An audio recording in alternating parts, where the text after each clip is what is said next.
The Gaza Strip thing is crazy, and we want you to understand exactly why so you can spread the word. Also, it feels like Trump is king and everything is bad, but in reality, a lot of it is illusion. We're pretty sure this is going to make you feel better. We'll get into it. Finally, we'll talk to an expert in the rise of vigilantism. Welcome back to the podcast for the 54% of Americans who regularly vote for progress in every election and want to convince their friends and family members to join our majority. This is Majority 54. Well, Trump has made some news with Netanyahu here in the country. This is one of those things where we should just let the clip do the talking here. Let's go right to Trump. The U.S. will take over the Gaza Strip, and we will do a job with it, too. We'll own it and be responsible for dismantling all of the dangerous unexploded bombs and other weapons on the site, level the site and get rid of the destroyed buildings, level it out, create an economic development that will supply unlimited numbers of jobs and housing for the people of the area.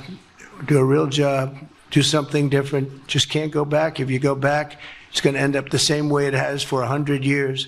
And Mr. President, given what you've said about Gaza, did the U.S. send troops to help secure the security vacuum?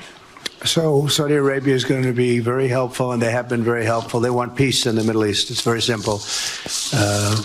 We know their leader and their leaders very well. They're wonderful people, and they want peace in the Middle East. As far as Gaza is concerned, we'll do what is necessary. If it's necessary, we'll do that. We're going to take over that peace, and we're going to develop it, create thousands and thousands of jobs, and it'll be something that the entire Middle East can be very proud of. But everybody feels that continuing the same process that's gone on forever, over and over again, and then it starts, and then the killing starts, and all of the other problems start, and you end up in the same place, and we don't want to see that happen. So by the United States, with its stability and strength, owning it, especially the strength that we're developing and developed over the last fairly short period of time, I would say really since the election, I think we'll be a great keeper of something that is very, very strong, very powerful, and very, very good for the area, not just for Israel, for the entire Middle East. Very important. And we'll, again, have thousands of jobs, and there'll be jobs for everyone, not for a specific group of people, but for everybody. So let me get this straight, Ravi. The guy who campaigned in the idea that that the United States would no longer get involved in forever wars is going to put American troops on the Gaza Strip. Yeah, this is a man who won the majority of the vote in Dearborn, Michigan. Who said he was going to end wars, and who was reading from prepared remarks. It's worth noting this is not some random off the cuff statement, and who declined to say that if he was going to redevelop the area, it would go to the Palestinians. He said the people of the area, right? That is, I think, a notable turn of phrase. And I want everybody listening to this to get back into the mental state they were in right after the election, where we were having an internal conversation about the Democratic Party.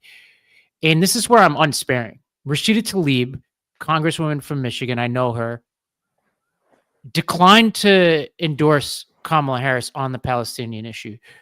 This week, in light of this news, she both sides this and said basically this is why both parties are bad. There was an article in the Detroit Free Press, which was interviewing leaders, Arab American leaders in Dearborn, who are making very similar statements. There have been some protests, but nothing approaching the protests that we saw at the height of this last year, nothing approaching the genocide Joe comments that we were getting before. And my question is why? The charitable explanation is that people are like, well, like it's Trump. What can you get from him?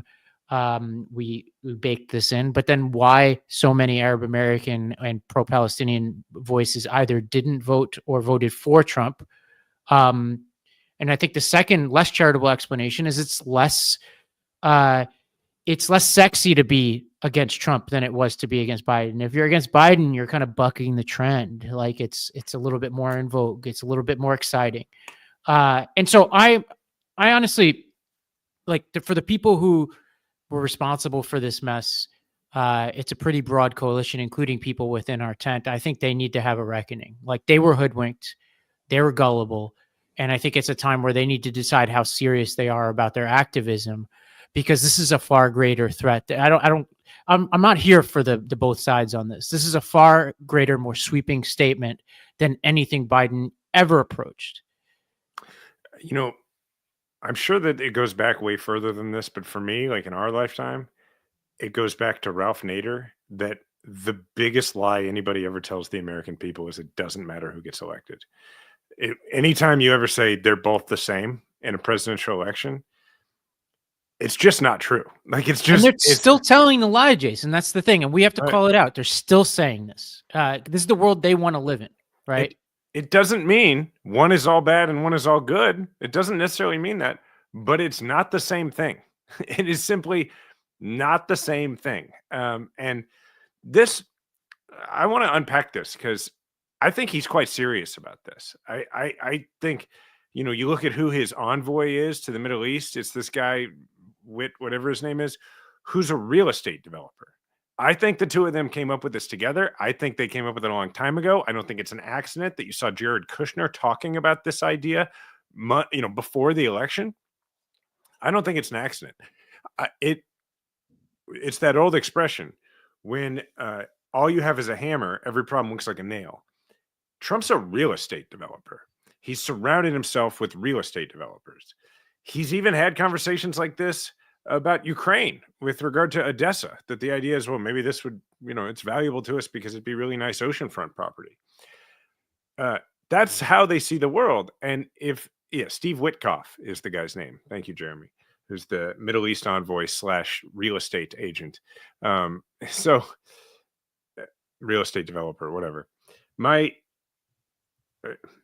I think we should take this seriously. I don't think we should laugh about it. I think this is very much what Trump plans to do. I immediately posted something about, how ridiculous it is to say you're going to keep America out of forever wars and then say you're going to put the, U.S. troops right in the middle of the Israeli-Palestinian conflict at the same time. And of course, conservatives are saying, why do you take him so literally? Calm down, your Trump derangement syndrome. No, I take this quite seriously. This is not a thing he has to really ask Congress for. He's the commander in chief. Now, he has to ask Congress probably for the funds to actually redevelop. But I think what he thinks is he's just going to invite in his buddies and probably the Trump organization as well to do the redevelopment. And that what the United States would provide is the stuff he's talking about, which is military support. And he referenced the Saudis. So if you're talking about funding, let's talk about that. Okay. Yeah. He's figuring the Saudis are going to go in. All right. Here's what that looks like if the Saudis actually do it. First of all, the Saudis, by the way, the Saudis have their own politics to play. The Saudis are not going to go occupy Gaza essentially on behalf of Israel. No chance. That, you know why they're not going to do that? They don't have to deal with elections, but they have to deal with Wahhabism. They have to deal with, people forget that bin Laden started as a guy who just opposed the Saudi royal family and wanted to overthrow them. They have to worry about that kind of stuff. All right. They have their own Middle Eastern politics to play. So that's not going to happen. Will Saudi money go into it? Maybe so. And Saudi background diplomacy is the big thing here. Right. Same thing with the Egyptians. But the Egyptians have the most to lose here because, Jason, you know where these people are going to go? Over the border into Egypt.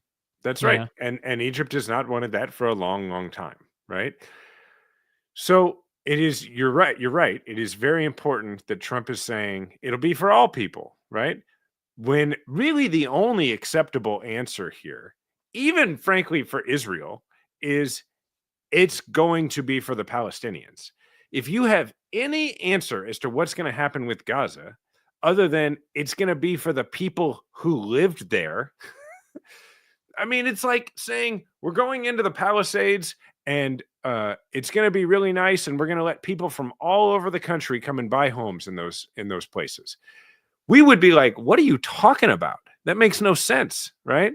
And that's what they're proposing. And then to say that it is naive or reactionary to claim that this is going to be a military occupation is super naive in and of itself. The idea that you're going to go in and even look for one unexploded piece of ordnance or clear one rubble pile without saying first that this is all going back to the people who lived here before. If you don't commit to that, you are just like, let's have an insurgency. Well, That's all it is. the damage is already done no matter what he does. Did you see Netanyahu's face in this press conference? Netanyahu has a blank check now, regardless of whether Trump does the exact things he's talking about right now. What Netanyahu just heard is I can do whatever the F I want. 100%. Now, let me read you these stats. Dearborn, Trump won 42% of the vote, Harris 36%, Jill Stein 18%. So Trump won the plurality, and then you get Jill Stein 18%. I know we have Arab American listeners, and I know some of them personally who send me a lot of messages who've been fighting this battle for a long time.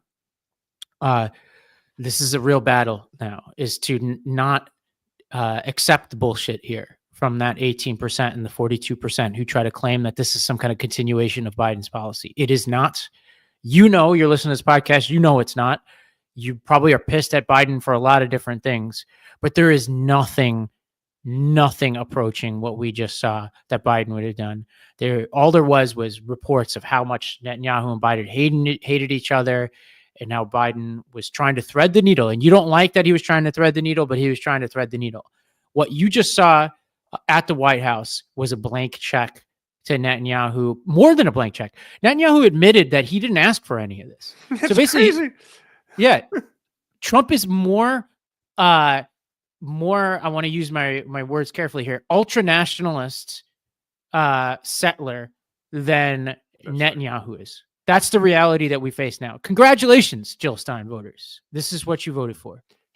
My uncle pointed this out to me because I had missed it. In his inaugural address, Trump used the term manifest destiny, which is the term that we used to go west and take land by force, by violence, by murder from Native Americans. That's what this is. Trump wants the United States of America to occupy the Gaza Strip, to control it. Those are his words. To own it. Those are his words.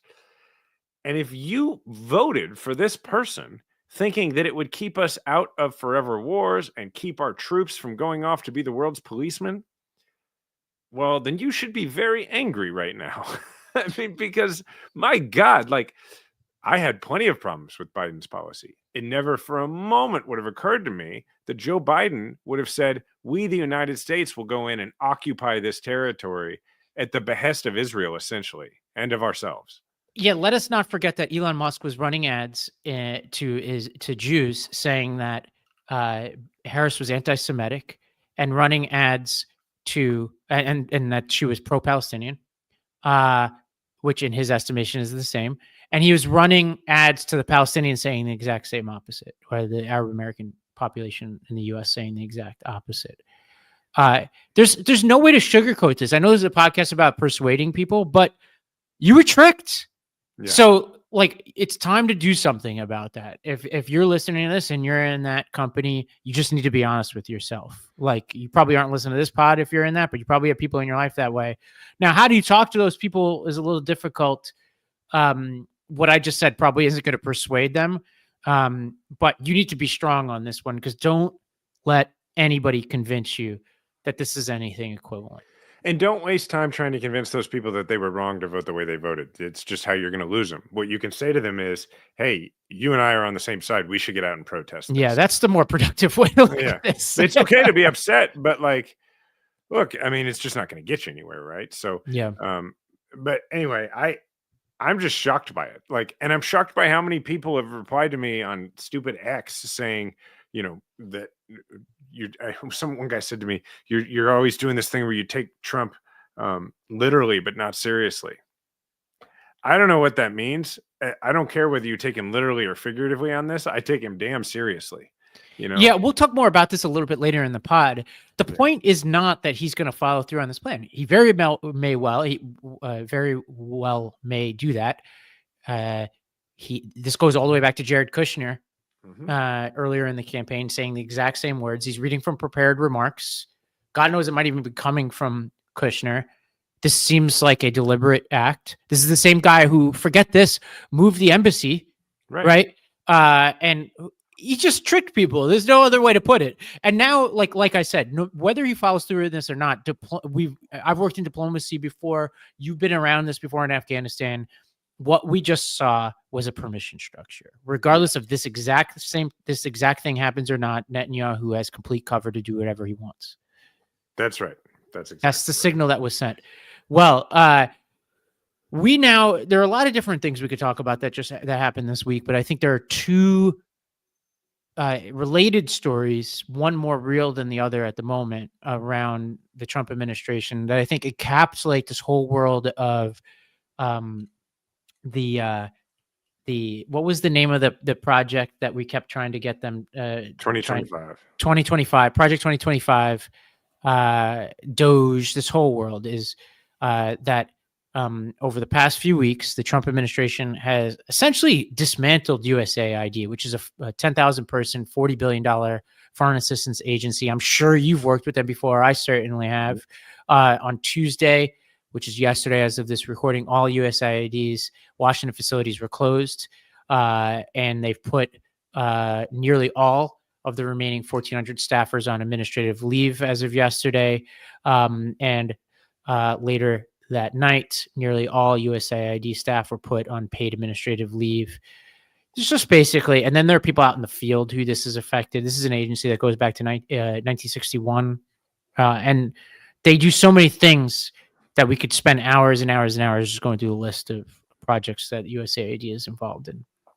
Yeah, essentially what they do, you could trace it back like its real philosophical origins are the Marshall Plan, really, right? And for those who don't remember, we had World War I, and after World War I, the world did nothing to help Germany rebuild.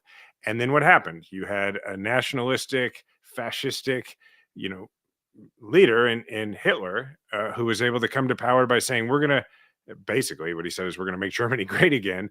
And he was able to do that. So what happened after World War II? They said, hey, let's not let that happen again. Let's not leave Germany in that situation where it's vulnerable to that. So the Marshall Plan was to help rebuild it, was to help rebuild Europe, to make sure that those sort of fascist nationalist sort of forces couldn't take advantage of that situation. And then you take that very successful philosophy and you extend it out to, hey, how do we make sure that we don't end up in a position where we have enemies throughout the world because our natural adversaries, Russia, China, places like that, fill power vacuums and turn people against us. We use our wealth and our expertise to improve the lives of people in those places so that we're a force for good in those places. That's what USAID does.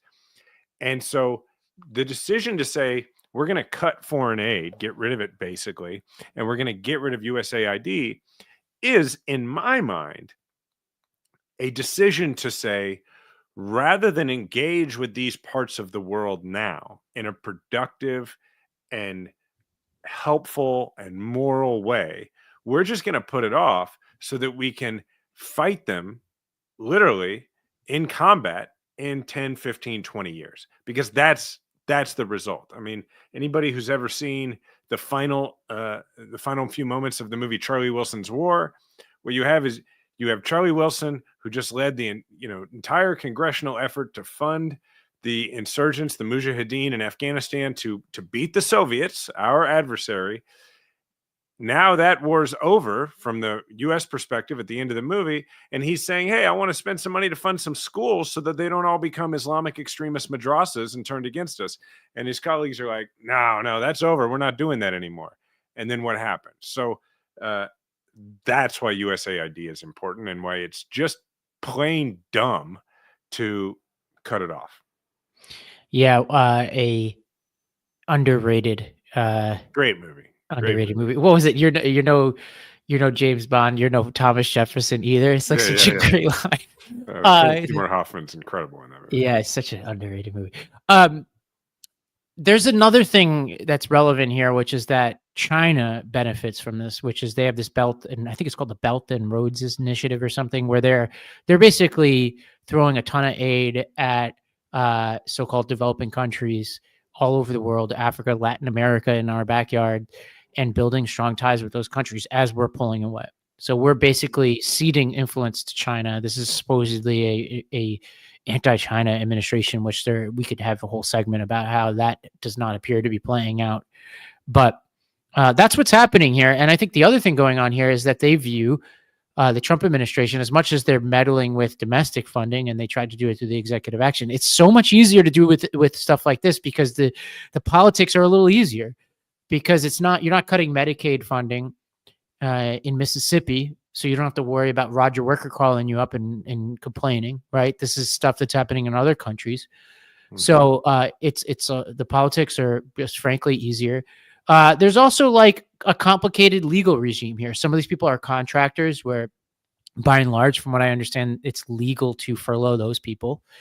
But some of them are career employees where they have way more protections.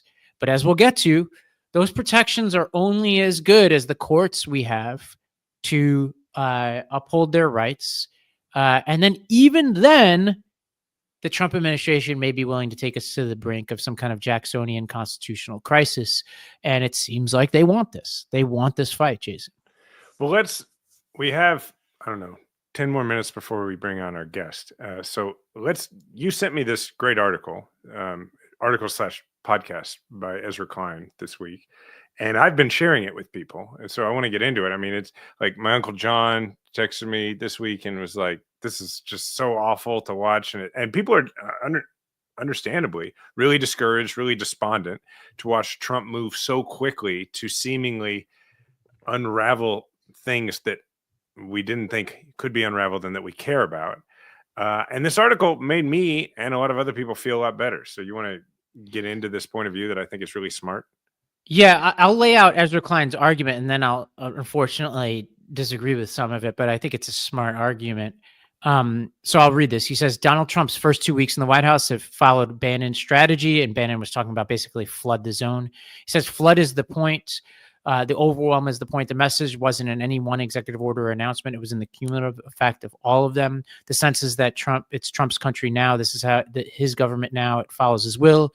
It does what he wants. If Trump tells the state to stop spending money, the money stops. If he says that birthright citizenship is over, it's over, or so he wants you to think. In Trump's first term, we were told don't normalize him. In his second, the task is different. Don't believe him. And basically they're saying, he goes on to say that Trump has real powers, but they're powers of the presidency, and that there are all kinds of checks, whether it's Congress or the courts. Unfortunately, I think this is wishful thinking. I don't trust the courts at all to stand up to Trump. I know that there have been some early victories, but it all goes to one court. It all flows up to a court that has already made some very questionable rulings as it relates to Trump. And in a lot of cases, what people are trying to enforce is Congress's rights, right? Not our rights, but Congress's rights.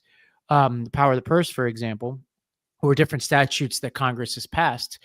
And this is a Congress that is largely, as we're seeing with the cabinet picks, a rubber stamp for Trump. So I don't have the full confidence that Trump is going to get checked. I think the Trump's lack of focus is probably the best thing we have going for us, but I'm not sure I want to bank on him being totally unfocused for 4 years. I agree with what you're saying, but I did find what Ezra Klein was saying very persuasive for a couple of reasons. One, that lack of focus means that if something is really difficult, Trump generally does lose interest in it, right? Now, he'll still claim he did it, right? But for instance, building the wall with Mexico in the first term, it turned out that was going to be way harder than he thought, so he just declared that it happened. And I would prefer that he just say, yeah, remember when we went and rebuilt Gaza and owned it? And then, and it never actually, okay, fine. But, I think Klein's point is a very good one, which is he's making it seem like he has full control, when in reality, like on the spending freeze, as soon as there was one judge who said, no, this is not going to fly, they pulled the thing, right?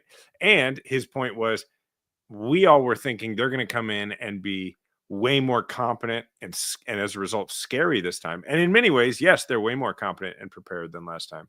But in many ways, they're not. Like the fact that one side of the administration didn't realize they were doing that spending freeze, they weren't ready with any sort of definitions as to what it means.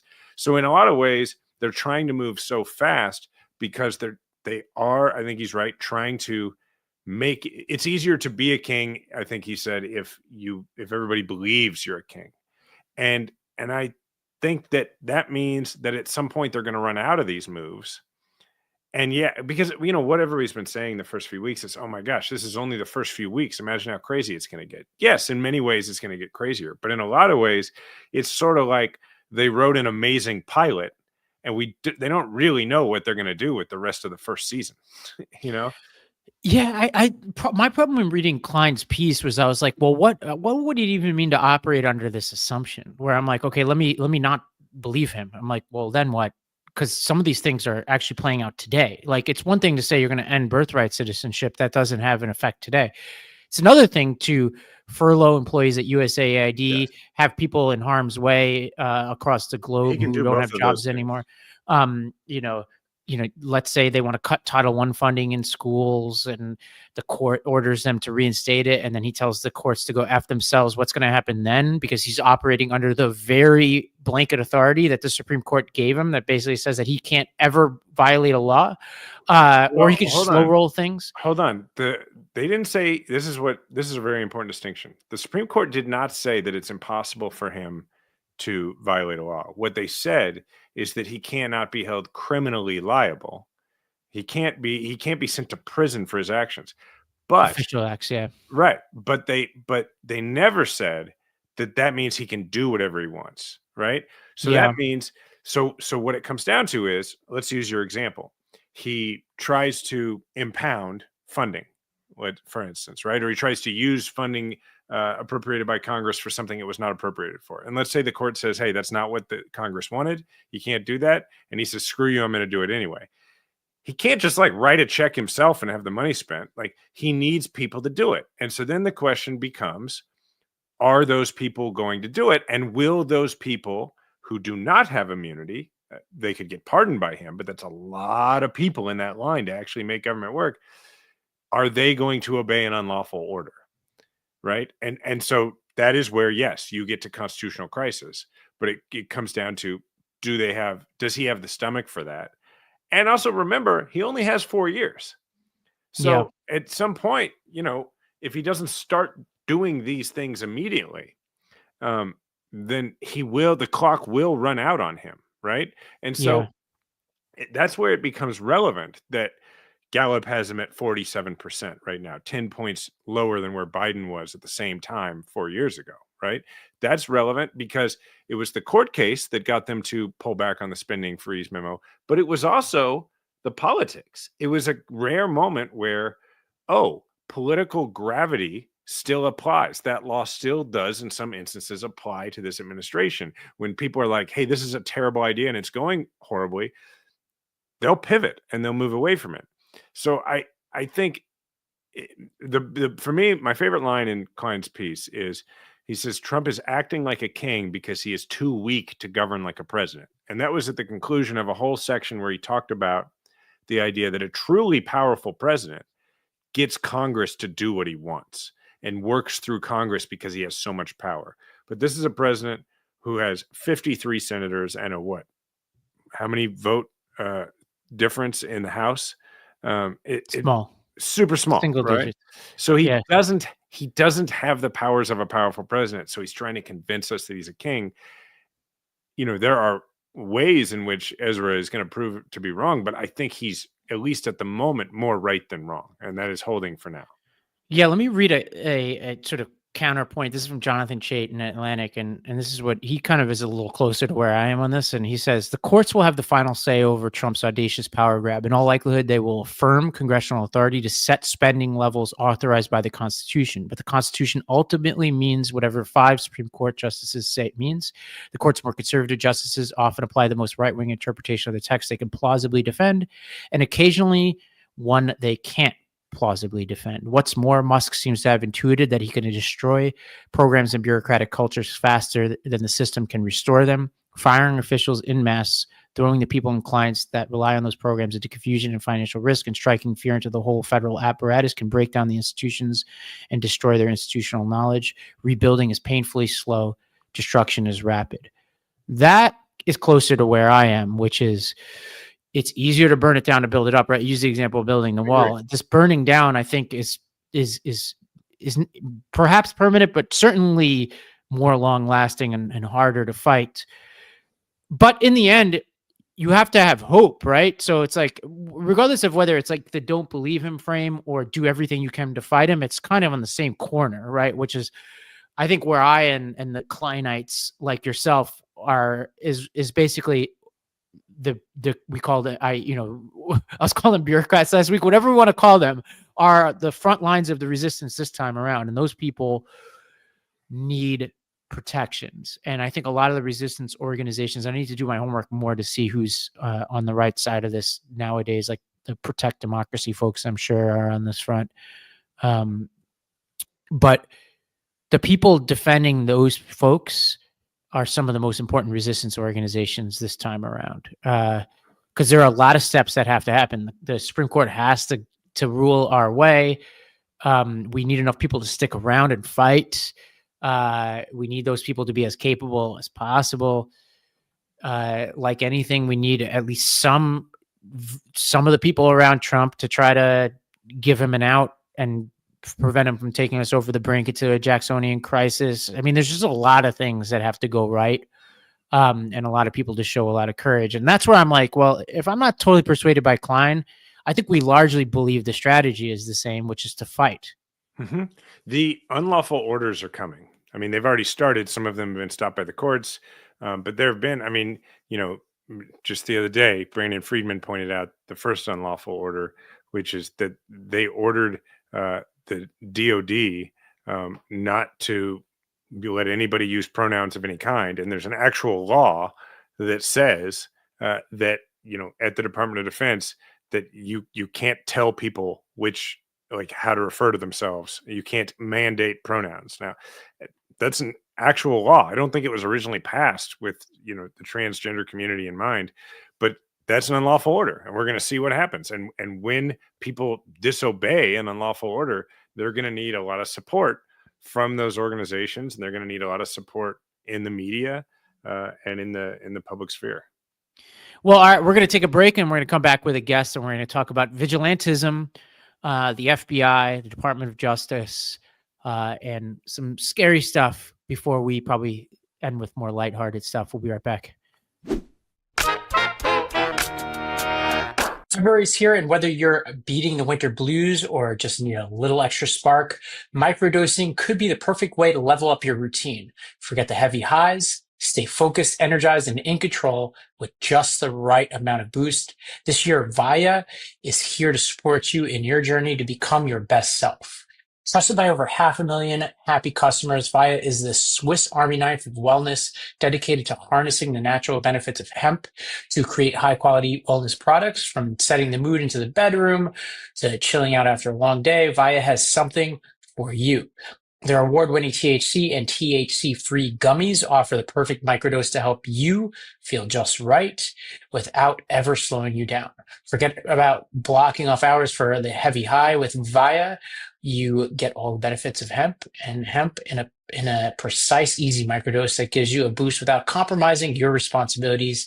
A little lift all day long. And the best part is Vaya legally ships to nearly all states in the U.S. in discreet packaging directly to your door with a worry-free guarantee.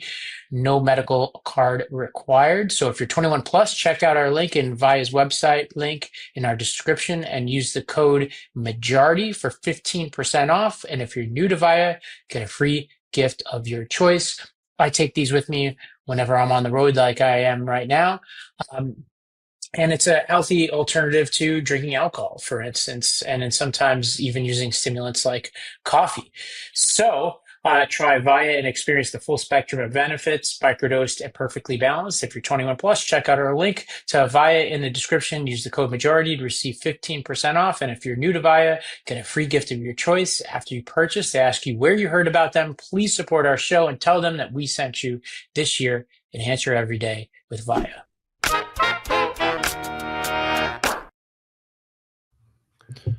All right. We are joined, we're going to bring him in, we're going to bring Jon in, by UCLA law professor Jon Michaels. He is the co-author of Vigilante Nation, and he had reached out to us and said, hey, I think some of the stuff y'all been talking about. I think I've been writing about it. So welcome. Thanks for having me. Absolutely. Ravi, go ahead. Well, it seems like we're in the golden age of vigilantism. And we talked about this as it related to the what's the young man who assassinated the Luigi kid. That it was like it's a little bit more widespread in terms of the level of buy-in for vigilantism than I think our listeners would probably want to accept, which is that was not a neat right-left phenomenon where people were just basically a lot of people in my life. And if you look at reviews of this podcast, some of the people who listen to this podcast got really mad at us for saying something that seems relatively uncontroversial, which is murdering somebody on the streets of New York is probably a bad idea and immoral. So, Jon, where are we today here? And are you one of these people? Are you? No, where do you fall on vigilantism? Where do you fall? Vigilantism, good or bad? Pro or con? I'm anti-vigilante, surprisingly, but maybe it is surprisingly, as you guys are alluding to.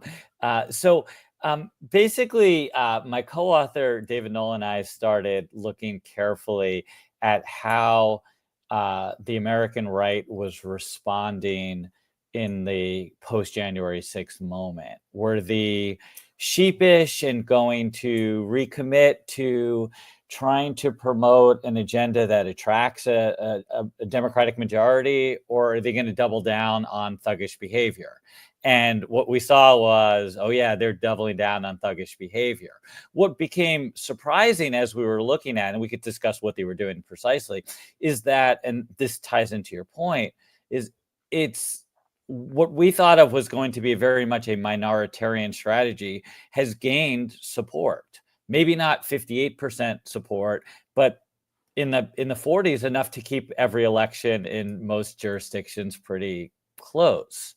So what we saw was a kind of blanket campaign to use various forms of pressure, coercion, harassment, usually picking off the weakest members of society, which again is why the CEO model doesn't really track well, but started with trans kids, low-level county officials who could pretty easily be pressured and bullied, which has an analog to the civil service discussions you guys were having at the the first part of this podcast, and kind of slowly scaling up from there, from trans kids to gay teachers, from teachers teaching, let's say, gender identity and sexual orientation to teaching Black history, and this kind of slowly ticking up of the pressure and widening the base of those who felt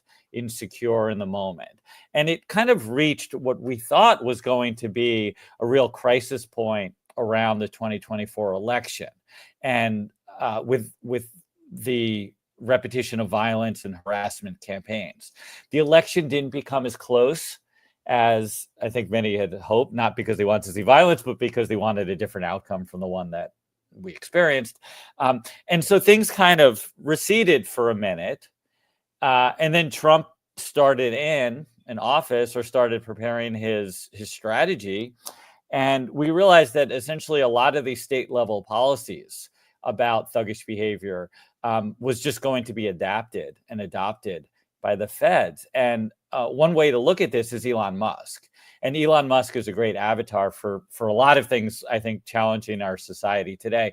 But one in particular is this blending of public and private power. So a lot of what was identified in the earlier part of this podcast about using the courts and getting judges to stop official acts, there's still Musk in the corner who might be using his social media platform to rile up folks to engage in private thuggish behavior, to harass docs and threaten those who would bring, say, a lawsuit or would lead a movement to challenge the kind of what feels like the very unlawful, very fractious status quo. So this is a long way of saying that I think that we're going to see more coarsening of society, more entitlement to act thuggish, whether that's you get into an argument at work and instead of resolving it through peaceful means, or even just like, let's just say it turns into let's step outside and have a fight, to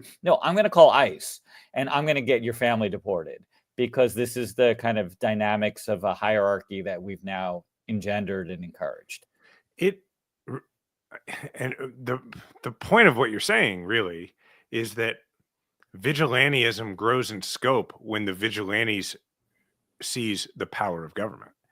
And what it reminds me of is there was this article that I think about a lot after the Taliban, like a few months after the Taliban took over, where they were apparently having a lot of trouble getting the people who took power with them to actually do the office jobs of running the Afghan government.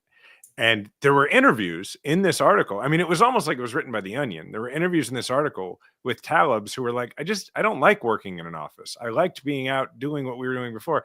And because basically it's more fun to be in a street gang than it is to run the town. It's like when Che Guevara was in charge of the Treasury. I think it lasted, what, like a year? It was like hyperinflation. Yeah. You know? It's like, it's easier to be a critic, right? And in the same way, it's easier to be but then when you get the power of government as a vigilante, then you get pardons of of police officers who killed black people who were unarmed. You get pardons of people who stormed the Capitol. And then it's a more dangerous kind of vigilantism.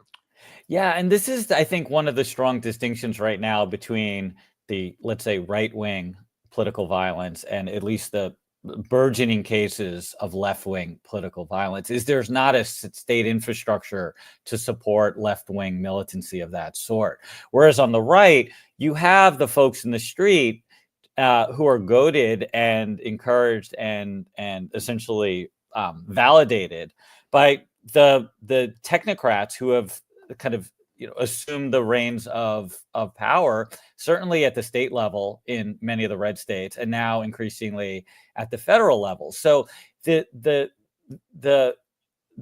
private activists are essentially force multipliers, because especially if you're saying, well, we're shrinking government, we're cutting forces, well, how do we extend our universe of surveillance, our network of control, whether it's social mores control in schools while we're closing the Department of Education, or it's let's say anti-black, anti-brown surveillance while we're shrinking the Department of Justice. Well, we have this group of people who are champing at the bit to go at it, and that's the kind of perilous moment that we're both shrinking government, but also kind of hypercharging it through this reserve force, as it were.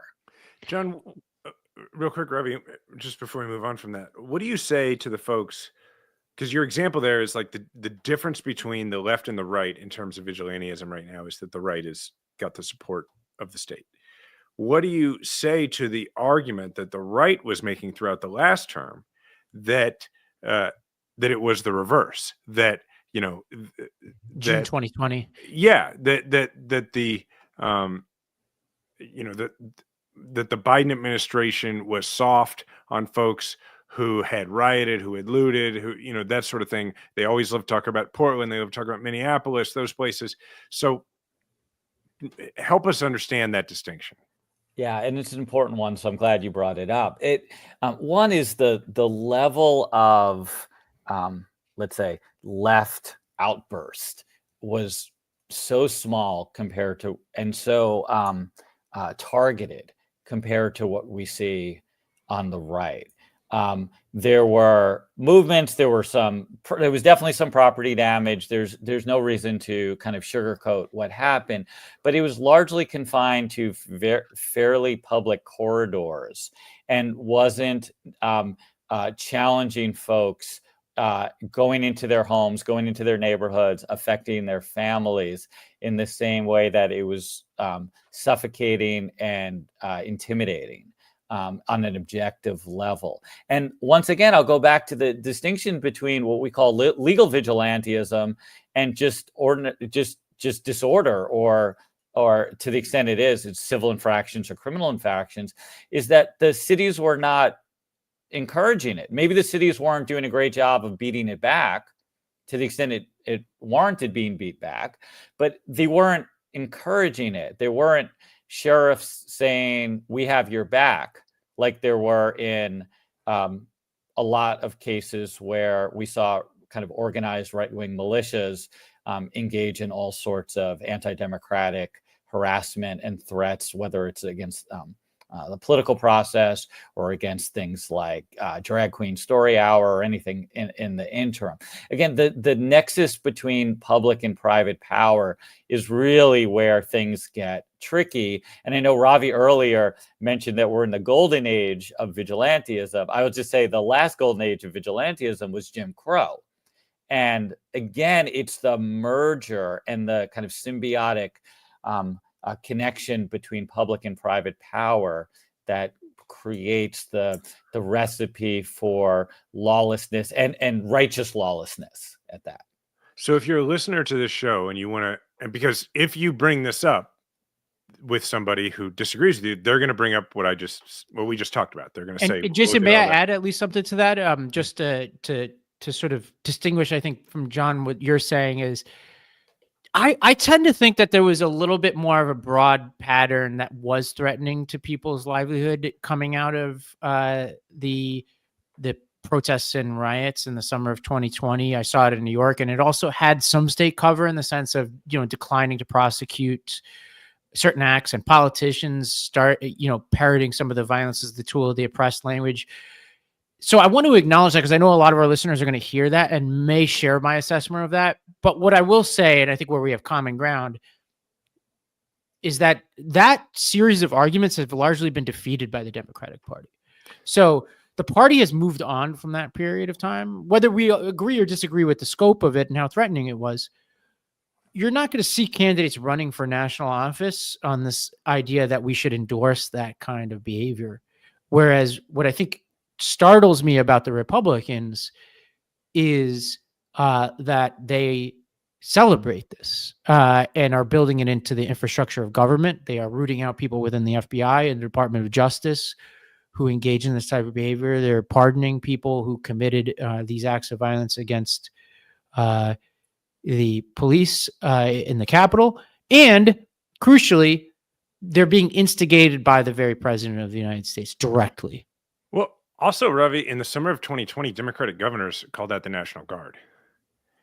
Yeah. That's a huge difference, I think. Totally. And there's a backlash against the so-called progressive prosecutors who didn't do, who did or didn't do exactly what we're talking about, including in my city or my county of LA. I'm going to go away from vigilantism for a minute, because Ravi and I just had this whole discussion that I think you listened to about what the actual limits of Trump's power are right now versus the potential limits. And you're a constitutional law professor, and in fact went to the same fancy dandy law school that Ravi went to. And I just went to little old Georgetown. And so, and Ravi and I are both, we don't really do law anymore. Fake lawyers. You're more real lawyer than I am, Jason. I was a real lawyer, and now I just sit here in this nice lighting and talk to you.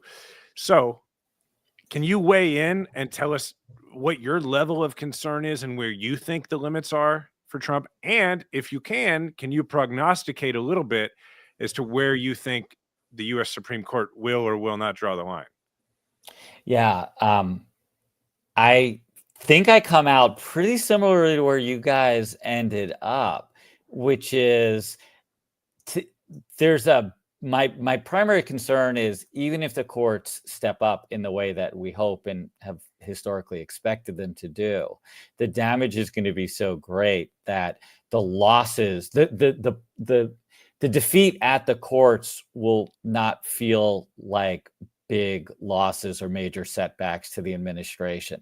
And so I'm very concerned with the pace and the the pace of the lawbreaking or the potential lawbreaking as it's going on, and then the ability for there to be a remedy or an effective remedy, as it were.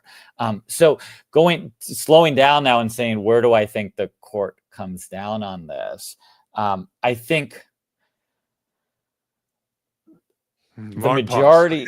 I'm sorry. Yeah, long pause. Right. Pause, okay. Deep breath. Not because I don't know what I think, but because there's a lot to there's a lot to unpack. But I think that the challenge is so much of it is glaringly unlawful, and one concern that I think might be going on is how do you bring these lawsuits when tomorrow something else will be coming up that'll be slightly different? And it's a bit of a whack-a-mole situation, which we didn't really encounter in 2017 through 2020, where so much seemed to be really emanating from the mind of the president or his very small circle of trusted advisors. Whereas now a lot of the efforts are kind of running on cruise control. They were prescribed and now being carried out in large part by the folks who wrote the chapters in the Project 2025 Heritage Foundation. So it's I'm torn between making two dated references, one of which is to Whack-A-Mole, the old arcade game, where, okay, you drop this, you fight us on this ground, we get enjoined, we're ready to do Plan B much faster than when Trump was struck down by the courts on the travel bans in the 2017s. And the other is a Star Trek The Next Generation reference to the Borg, which was this kind of autonomous multifaceted component that kept on learning faster than the good guys could change their technologies to fight it. And so I feel like the real danger here is not the lack of imagination on the part of liberal and progressive and even center-right lawyers. It's keeping up with the pace when they're perfectly happy to stomach a lot of defeats, including ones that the Supreme Court may be willing to hand out, and just going to Plan B or going to Plan B or going to Plan C. Jason, your point about losing in the public opinion polls may change that. And the question really is the public going to need the kind of push by, let's say, a judicial slapdown for it to say, you know what, I don't like this guy after all? I'm a little skeptical that that's going to happen because the court doesn't really, I mean, there's been plenty of reasons to be outraged by the court in the past, so that if the court does something what we think of as good, no evidence that they care about the politics anymore, you know? And it's like, the one thing is crazy to me about all of this is that some of these members of the court, you know, like you spend all this time, right? It's like we read these cases, we read these theories, we think about the institutions, and then you look at the human beings, right? And they are brazenly political at this point, to the point where at least 4, right? And we have every reason to think that if there's a vacancy, it'll get much worse, and then it'll be it'll be 5-4. We may never see a democratically appointed court in our lifetime. Actually, in all likelihood, we will never see that again. And people are pointing to like the indiscretions around failure to recuse and the financial stuff. But there was, I think it was Gorsuch. You may remember this. I think it was the past year. It was either Gorsuch or Alito gave a speech in which he was giving a policy speech. He was like, "We have too much regulation," he was saying. And I'm like, well, what? You're not running for senator. Like you're running for, you're not running for anything. You're appointed. You're sitting. You're literally sitting. So forever. So John, I think like part of the issue here is, I almost get angry when I think back to my time in constitutional law class where I'm sitting through all this like fancy speak from Robert Post or whoever in these classes where I'm like, it's now politics. It's bare knuckle politics at this point at the Supreme Court. And we can throw all these books away and just look at the human beings who seem to have very clear agendas. Yeah. So I will go. I don't mean to throw my colleagues under the bus, but there are like law professor listservs out there, and my colleagues are very diligent and very thorough, and they're like, aha, that violated section 17 point B of the 1987 obscure beyond belief act of whatever, right? And sometimes I just shrug and I say, no one, they don't care. They're not going to say, oh, we're going to go back and do it differently. If they get slapped down on it, they'll just adjust. And they'll keep on going forward. And again, that assumes, which you, Ravi, you may not be prepared to assume, that the court is going to say, oh yeah, the 1987 Obscure Act really does hold, and we're going to apply it to the letter. And I don't think we have enough, certainly short-term history or evidence to suggest that the court is going to do anything other than selectively and slowly they can get to the right place, but there's all kinds of moves they can make. Give time to do damage. And they want to, so they need to preserve like a thread of their institutional capital. So what they'll do is they'll strike down a couple of things. They'll get some nice op-ed saying, you see, the constraints have held. And then everyone kind of like David Brooks. Yeah. David Brooks does this, they all do it. And then, or you'll even get like the end of the year New York Times, Adam Liptak piece will say, well, the government lost on 7 cases, you see, but they might be the 7 least significant cases. And they won on 15 cases that have completely changed the landscape of American democracy going forward.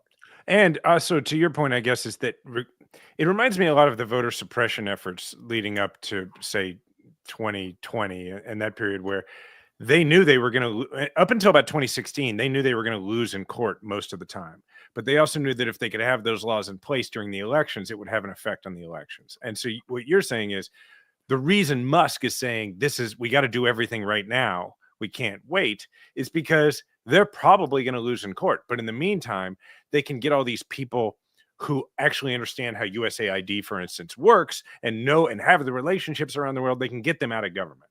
And so the way that we fight back, what I'm hearing you say is that the opinion polls matter. And I'm also hearing you say that the midterms matter an awful lot, more than usual. I think we need we need some kind of interstitial political reset for folks to fundamentally change their attitudes about, should I put my neck on the line? Yeah. Because the good folks at USAID, and certainly the good folks at the CIA and the FBI, they're going to think the government wasn't there for me in the time that I needed them. The corporate world is kissing the ring. Am I going to really go back to that environment, even if I am reinstated? Right. Or am I going to find something else? And they have families, they have pressures, they have concerns, not just about their financial livelihoods, but their mental health and their ability to carry out their responsibilities in a way. Like, even if everyone gets brought back in at some point, they're going to be either demoralized, looking over their shoulders, or for lack of a better term, it's the ones with the fewest outside options who come back for the job, and the most talented folks go somewhere else. It goes back to the street gang thing. This stuff is harder and more complicated than it looks like if you want to do it right. If you don't want to do it right and all you want to do is destroy it, that's not that hard to do. But in 4 years, when President whoever, when The Rock or whoever the heck becomes president in 4 years, if we win, right? Assuming he stays, if he's a Democrat, I have no idea. But anyway, when that president takes over, now they've got all these things that they talked about in the campaign that they want to do. They want to bring USAID back. They want to do those things, but it's much harder to rebuild that than it is to tear it down. And so that's really what they're after. And that's why people need to protest, and there needs to be political pressure. All right, you're nodding. Thank you. Here's what I'm gonna do. I'm gonna say, remind everybody again where they can get the book and also where they can find you. So my book, Vigilante Nation with David Knoll, is available at on the online sellers, at the big the Barnes and Noble type stores, and hopefully most independent bookstores near you as well. I'm at UCLA.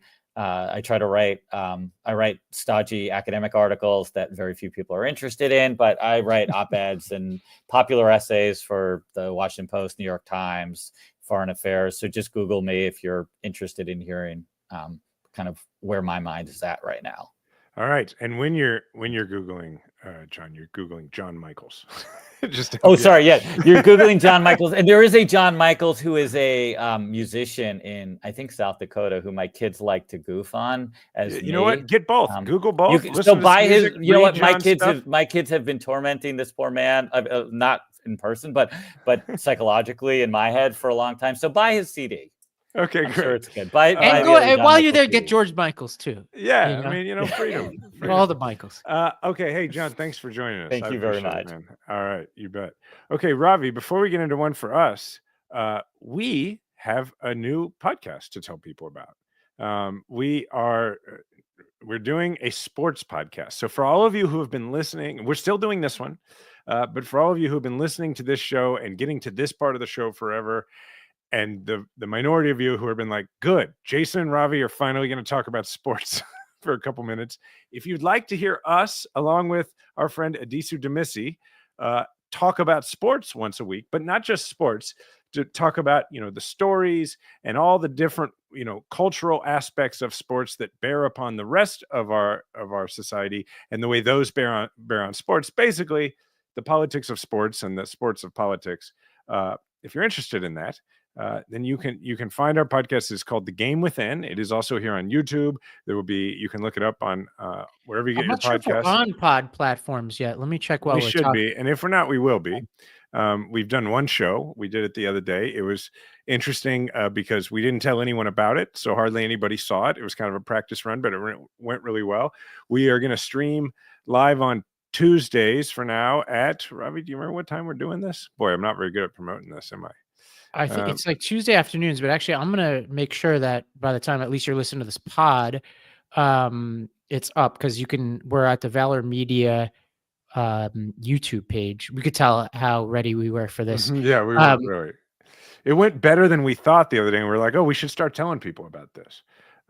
Yeah, we were going to do a soft launch, which I think we're still kind of in the soft launch, but the first episode was much better than we expected. So, and you could hear us debate some Bills Chiefs stuff for those of you who care about that. 2:00 Central on Tuesdays is when we're planning to stream. So you can catch it live on YouTube, 2:00 Central on Tuesdays. And again, it's called The Game Within. It's myself, Ravi, and Adisu having a heck of a good time talking about, all the ways that what you won't hear us doing much of is talking about, this play or that play was run, breaking down. That's not what we do.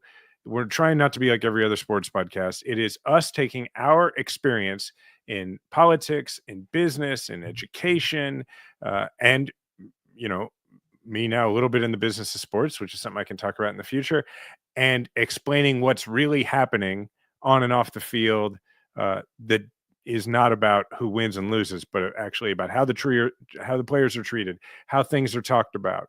This week we got into stuff about the Luka Doncic. I always pronounce his name wrong. The Luka trade, and what that really means beyond the court. That's yeah. So you can check us out at the Valor Media. The Valor Media YouTube page. You could find us on the live link there. Our first episode, and we'll get that pod feed up as soon as possible, and we can tweet out about it and all that kind of stuff. Okay, one for us. Relatedly, you and I both love the Rewatchables. Mm-hmm.